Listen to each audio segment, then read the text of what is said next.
Welcome back to America Decides. Thanks for hanging around with us. You know, it is never easy to deliver the opposition party's response to a presidential address to Congress. Never, never, never. And it fell to Elissa Slotkin, freshman senator from Michigan, to take up that task last night. As she mentioned right off the top, she is a former CIA analyst. She also won a very hotly contested Senate race in Michigan. And that made her, in the minds of some Democrats, at least a potential rising star in the party after the sort of rubble that was left by the 2024 election across many other states. In her response, Senator Slotkin talked in non-praiseworthy ways about President Trump's economic policies. Let's listen. The president talked a big game on the economy, but it's always important to read the fine print. President Trump is trying to deliver an unprecedented giveaway to his billionaire friends. He's on the hunt to find trillions of dollars to pass along to the wealthiest in America. I want to bring in our political reporter panel. Kadia, Goba, and Kate Sullivan join me here at the table. Kadia covers politics at Semafor. Kate covers the White House for Bloomberg News. Great to have you both with us. So we set it up with Slotkin, but look, the president was the driver of the entire conversation last night. Kadia, your takeaways?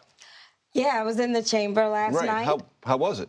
Interesting. No doubt. I have never that is one word. Yes, that's probably the most diplomatic word. It was feisty, very feisty. Very feisty. I haven't seen such a coordinated protest from either side since I've been covering it since 2019. And I've been to plenty of those State of the Union. And kind of members getting each other's faces and stuff? I mean, it started at the very beginning when Melanie Stansbury was holding up a sign that says, "This is not normal," and her Republican colleague on the other side reached across the aisle, like right in the back of Donald Trump or in the front of him, and his name is Lance Gooden, and snatched it out of her hand. So it started from that. Right. And then in a very rare moment, because you are not supposed to display signs in the chamber, Democrats just started holding up signs that said, pushing back against false Elon steal or must steal, things like that, or save Medicaid.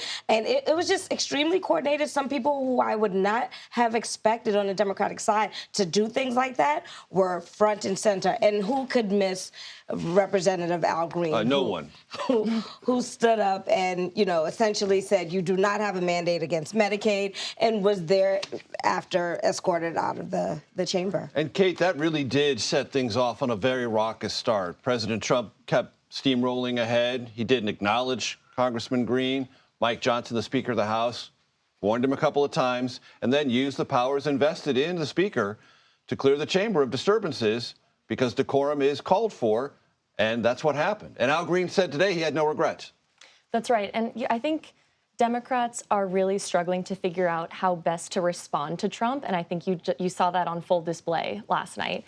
I think that there are people within the Democratic base who want to see that kind of action from their member of Congress. I think they want to see the protests. They want to see that their representative is really fighting for them. They want to see that passion. They say that this is a really unprecedented, drastic moment, and they want their member of Congress to really meet that moment. But I think at the same time, there are some real questions about how effective is this really ultimately, and what is actually going to get done?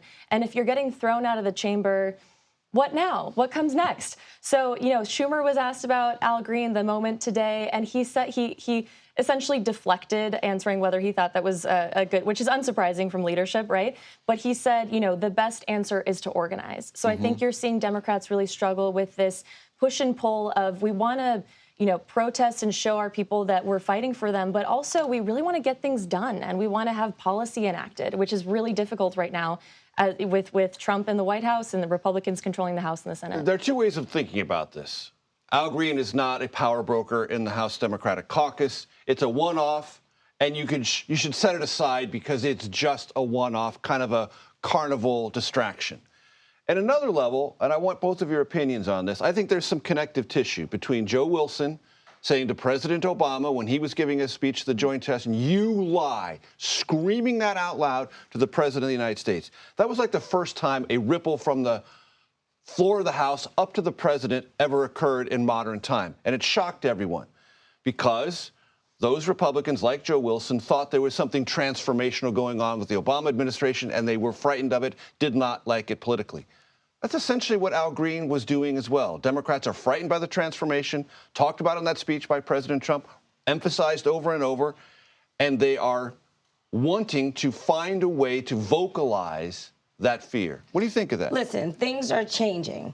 There is a shift in the political landscape. Joe Wilson's a Republican, Al Green a Democrat. My only point is both feel threatened and took unusual means by which to express their opposition or anxiety about what they fear is coming at them.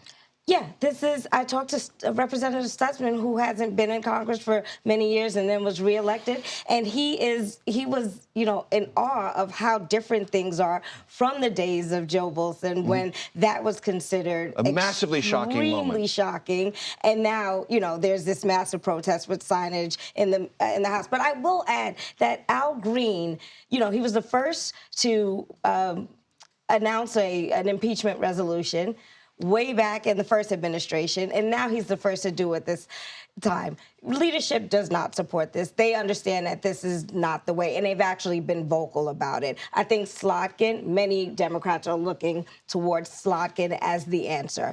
Something a little more calculated. She was very good at articulating their issues in plain language, but also talking about a resolution. She told them to organize and gave them instruction on how they should. She also said, don't check out. That's right. And we're not going to either, just in case you're curious. Kadia, Goba, Kate Sullivan, thank you so much for being with us. I appreciate it.